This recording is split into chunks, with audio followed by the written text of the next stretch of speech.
नमस्कार, आप देख रहे हैं भारत न्यूज। मैं हूं युवराज। इस समय मेरी उपस्थिति Deepraj house smile dental care clinic के सामने है और आपको बता दूं कि 67वां बीपीएससी में जितने भी प्रतिभागी सफल हुए थे, जो एसडीएम के रूप में सफल हुए, जो डीएसपी के रूप में सफल हुए, जो नगर कार्यपालक पदाधिकारी के रूप में सफल हुए थे, उनको स्माइल डेंटल केयर और भारत न्यूज परिवार की ओर से संयुक्त तत्वावधान यहाँ पर सम्मानित किया गया था, जिसके मुख्य अतिथि के तौर पर मुंगेर के नगर आयुक्त निखिल धनराज और मुंगेर की मेयर कुमकुम देवी और बहुत सारे यहाँ के समाज सेवी सम्मानित यहाँ से हमारे लायंस क्लब के ये शुभांकर झा जो अध्यक्ष हैं वो भी यहाँ उपस्थित थे। उसी कड़ी से जुड़ा हुआ अभी जो 67वां बीपीएससी में 103 रैंक ला के एसडीएम बनी है कौशवी कश्यप जी अभी यहाँ उपस्थित है और ये लाजमी है कि भारत न्यूज उनकी बातों को अपने चैनल के माध्यम से यहाँ के यूथ के लिए एक संदेश के रूप में देना चाह रहे हैं। चलते हैं, हम कौशवी जी से मिलते हैं और कौशवी जी से हमारी खास बातचीत उनसे होगी। कौशवी जी अभी स्माइल डेंटल केयर में उपस्थित हैं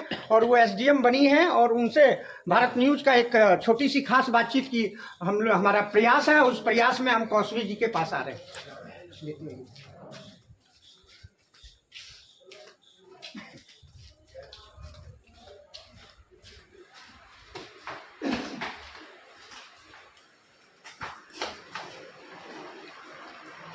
यहाँ से रखिए इनको मैडम।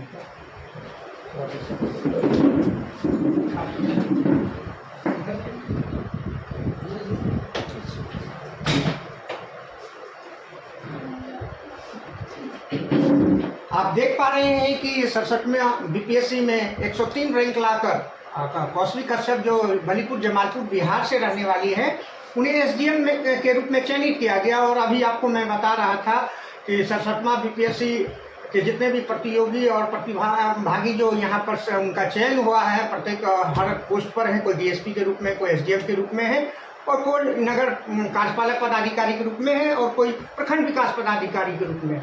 अभी उनका सम्मान समारोह यहाँ स्माइल डेंटल केयर की ओर से किया गया था, जिस कड़ी से जुड़ा हुआ आज हमारे साथ कौशवी कश्यप जी हैं जो हमारे साथ हैं। वो छोटी सी खास बातचीत पर भारत न्यूज पर अपनी समय दे रही हैं और उनका भारत न्यूज परिवार की ओर से भी शुभकामनाएं हैं और खास तौर पे आपका स्वागत है भारत न्यूज पर। मैडम,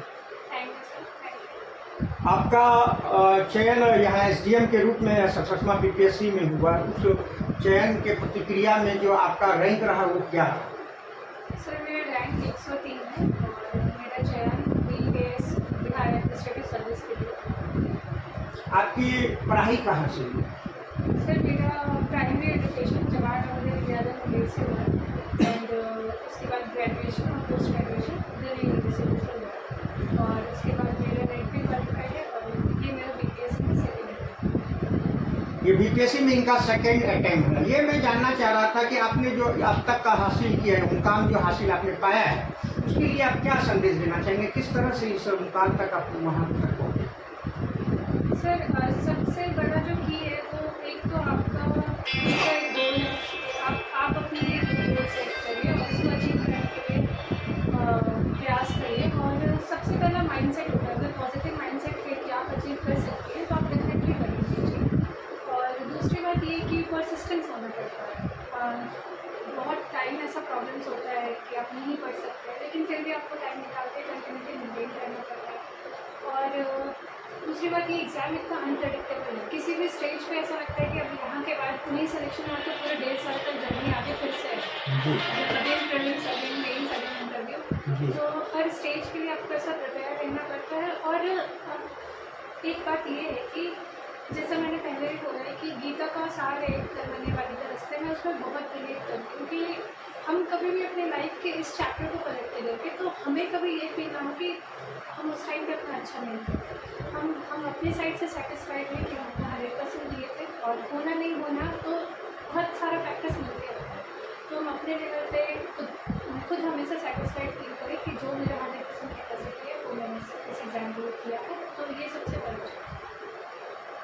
आपकी ये सफलता के पीछे आपके पेरेंट्स का क्या रोल रहा? ये तो जो हर कोई जानते हैं कि पेरेंट्स का क्या रोल है।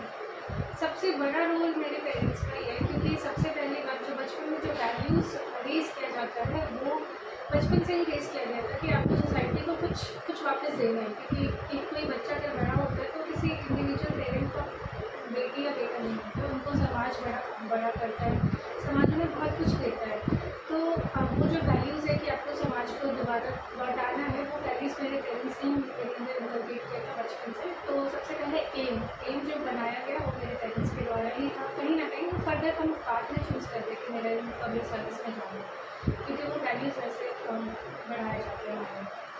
उसके बाद से जर्नी इतनी डिफ़िकल्ट होती है, इतना अनप्रेडिक्टेबल एग्ज़ाम है, तो उस टाइम पे जो एक कोई आपके साथ एक फ्रेंड और एक जो सपोर्ट, मेंटल सपोर्ट के लिए चाहिए था, वो मेरे पेरेंट्स हमेशा मेरे साथ थे। किसी भी स्टेज पे ऐसा लगता था अब नहीं होगा, तो मेरी मम्मी हमेशा कहती थी तो क्या होगा, नहीं होगा तो फिर होगा, उसके बाद होगा, पर हो तो जाएगा ना। तो वो जो मेंटल सपोर्ट होता है, वो जो एक तरह से कह सकते हैं कि हम कंप्लीटली रिलाय जिस पे होते हैं, वो मेरे पेरेंट्स हमेशा से मेरे साथ थे। आप कितने भाई बहन हैं?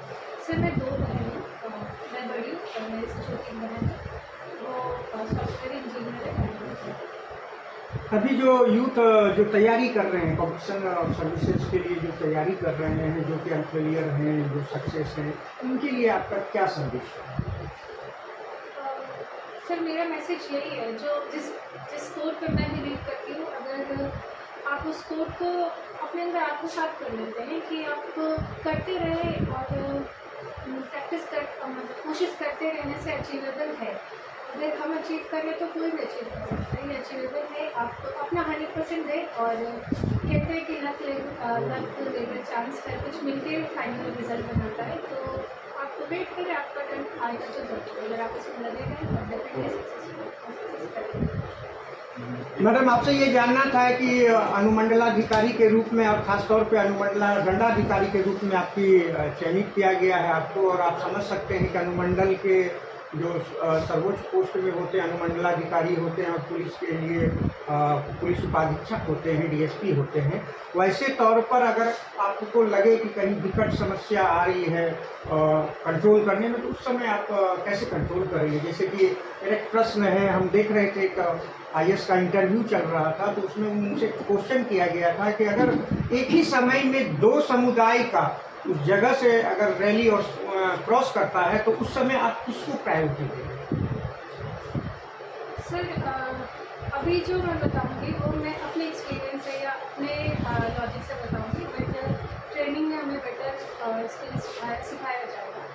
बट जो अभी मेरा जो मैं सोच पा रही हूँ उसके हिसाब से मैं ये कहूँगी कि मैं दोनों ही रिलीजियस लीडर्स को मैं अपने पास बुलाऊँगी, फिर उनके कॉज और कंसर्न को ध्यान में रखूँगी, फिर उनके कॉज और उनके कंसर्न को देखते हुए जिन्हें प्रायोरिटाइज करना चाहिए उन्हें प्रायोरिटाइज करूँगी। आपको क्या लगता है कि अभी की जो वर्तमान एडमिनिस्ट्रेशन सर्विस चल रही है, उसमें कुछ आमूल परिवर्तन की जरूरत है? सर हमेशा सुधार कहते हैं कि change is the only constant.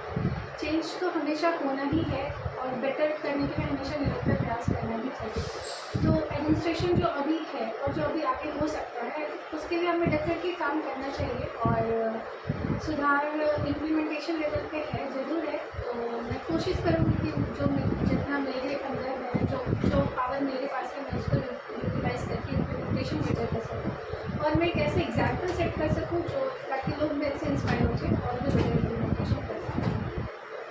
आपको मालूम होना चाहिए, जो हमारे दर्शक हमारे लाइव को देख रहे हैं, उनको मैं बता दूं कि हमारी ही मुंगेर की बेटी अंशुप्रिया, जो कि ऑल इंडिया रैंकिंग में IAS में 16वां रैंक लाई थी, और वो भी भारत न्यूज, खासतौर पे मैं बता दूं कि वो भी नॉटर डेम की प्रोडक्ट थी और मैं भी नॉटर डेम का प्रोडक्ट था।